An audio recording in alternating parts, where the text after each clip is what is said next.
Halo, jumpa lagi dengan saya Suster Julita Suster Octaviani. Dan kali ini saya uh, tergerak untuk menjawab pertanyaan dari salah satu komen yang ditulis di salah satu video. Tapi sebenarnya banyak komen-komen yang serupa. Salahnya saya adalah kenapa saya tidak screenshot ya. Tapi pada intinya begini, banyak orang berpikir, banyak orang menduga, banyak orang bertanya-tanya mungkin tepatnya ya. Kalau suster tidak menikah, tidak kawin, lantas gimana cara untuk menyalurkan hasratnya? Ketika hasrat itu muncul, apa yang dilakukan? Tepatnya gitu ya. Lalu gimana selama ini cara mengendalikan atau cara apa ya? Sublimasi atau ya intinya kalau manusia itu kan normal. Intinya kalau manusia itu normal punya rasa, maksud mereka gitu kan, rasa ingin menikah, rasa pengen melakukan hubungan mungkin menurut mereka gitu. Lalu kalau setelah itu nggak menikah dan tidak melakukan itu semuanya, para biarawan biarawati itu gimana cara mengatasinya itu gitu. Ini pertanyaan bagus dan ini juga ada jawaban bagus. Semoga bisa sedikit memberi pencerahan. Kalau tidak masuk akal, itulah kelebihan kami yang tidak bisa dicerna, tidak bisa dimengerti. Kok bisa? Tetapi kami bisa karena bersama rahmat Allah, bukan karena kekuatan kami sendiri. Seksualitas kaum berjubah. Baik, jadi istilahnya ya, kalau orang muda treatment ya sebenarnya bukan treatment, tapi membantu supaya seseorang semakin kuat gitu loh. Ada banyak sebenarnya yang kita latihkan. Kan tadi kekuatan kita kan karena bersatu dengan Tuhan. Maka justru kita dilatih untuk terus berdoa. Seperti Bapak Ibu, kan kekuatannya adalah cinta pasangannya. Maka harus terus dibangun supaya relasi semakin kuat dan tidak nyeleweng. Beberapa nyeleweng kan karena relasinya nggak kuat. Sama, kalau relasi saya dengan Tuhan nggak kuat bisa nyeleweng juga. Gitu. Karena apa? Fisiknya sebagai manusia kan juga bisa mengalami godaan. Jadi pertama relasi dengan Tuhan itu terus istilahnya dikuatkan di dalam hidup kaum membiara. Itu yang pertama. Yang kedua kita diajak untuk selalu juga latihan yang disebut istilah kita mati raga. Mati raga itu mencoba melatih untuk tidak selalu menyalurkan nafsu. Itu harus dilatih. Supaya semakin orang dewasa kuat, semakin bisa itu. Dan manusia kan punya nafsu macam-macam. Ada nafsu seks, tapi juga ada nafsu yang mau mukul.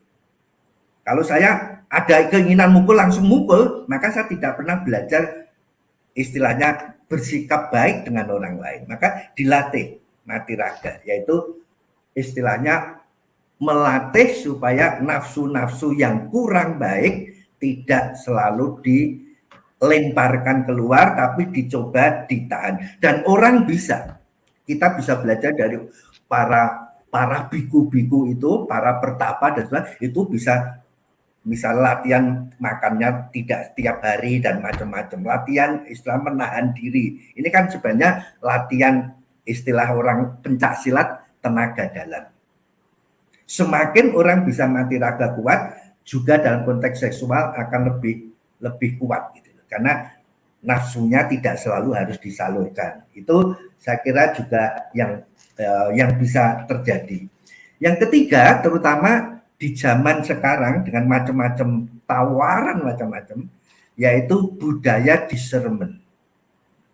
Discernment dalam bahasa kita adalah orang mencoba untuk mengkritisi, melihat apa itu baik atau tidak. Dan kalau sesuatu tidak baik, maka ya sudah kita tutup. Kalau itu baik, lalu kita ambil. Jadi apapun tawaran yang ada, entah film porno, entah apa itu juga orang-orang bugil atau apapun lah. Termasuk sebenarnya juga informasi-informasi di internet macam-macam. Itu kan ada yang baik, ada yang tidak.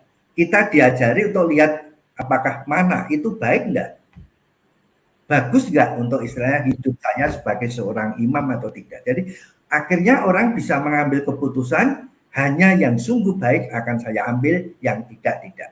Nah, dengan kemampuan ini kalau dilatih terus, pelan-pelan kita tidak seenaknya begitu saja ada tawaran gini ikut gitu, enggak. Misalnya saya ditawari, mau yuk ke pelacuran gitu, kan dingin di Bandung. Saya tidak lalu, yuk ikut, enggak. Saya tanya, untuk apa itu? Saya pernah itu diajak pelatihan di suatu dengan teman. Dia nggak tahu kalau saya Romo, tahunya saya dosen profesor yang ikut istilahnya pelatihan. Pak, di sana ada daun muda, Pak. Untuk apa? Tadi kan baru makan kita, sayurnya juga muda. Enggak, Pak, maksudnya ada gitu. Oh, itu toh. Saya sedang perutnya nggak enak, saya bilang. Jadi alasan. Karena apa itu bagi saya nggak bagus. Jadi saya cari alasan, saya nggak mau ikut. Baru hari berikutnya bapak yang ngajak itu tahu saya itu pastor. Lalu kemudian, maaf ya Romo, saya tidak tahu.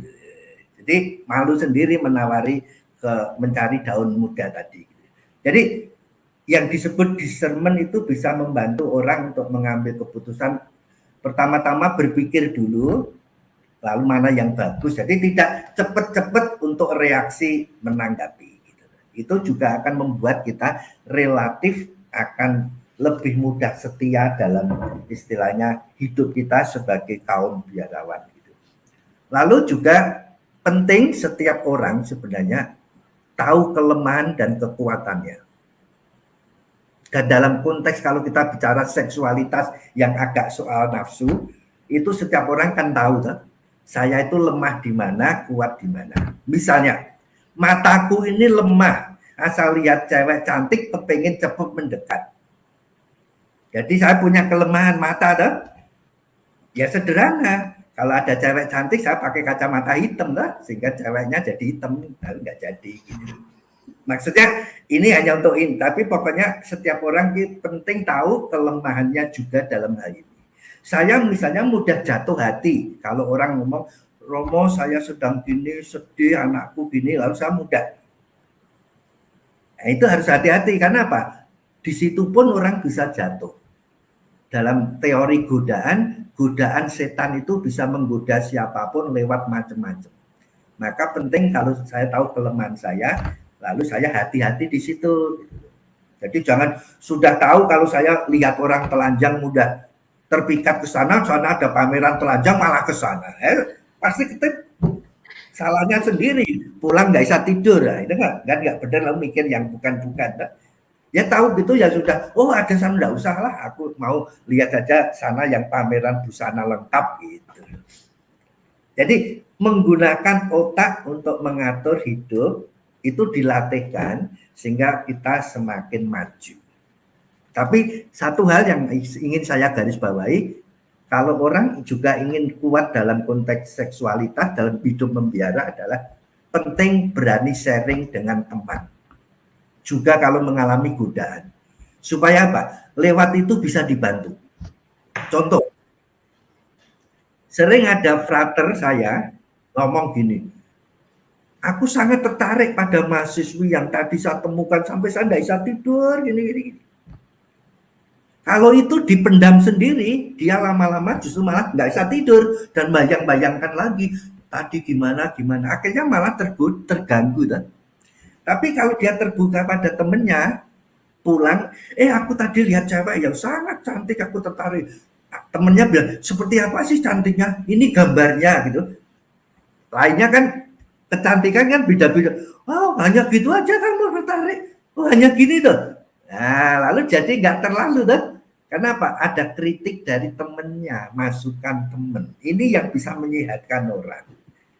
Dulu nasihat para psikoanalis di Amerika mengenai kasus skandal yang banyak terjadi, itu salah satu kritiknya adalah banyak imam waktu itu yang merasa bisa tapi tidak pernah cerita yang dialami sehingga tidak terbantu. Juga banyak seminaris yang mengalami godaan macam-macam hanya dipendam sendiri, akhirnya apa? Penggoda senang menggoda terus. Tapi kalau itu diungkapkan pada orang yang bisa bantu, lalu bisa dibantu. Maka nasihatnya sederhana, ajarilah sejak seminari seminaris terbuka mengenai godaan apapun di sekitar seksual dengan pembimbingnya, bahkan dengan temannya, sehingga itu menjadi hal yang yang biasa, bukan sesuatu yang sangat aneh sehingga malah mikir itu terus itu. Kadang-kadang kan GR tuh, wah dia seneng, saya padahal setelah ditanya ceweknya nggak seneng, dia itu hanya ya frater, fraternya pulang tidur. Kadang-kadang juga GR gitu. Maka suster kan juga cerita kalau semakin kita terbuka itu semakin banyak dibantu. Itu catatan.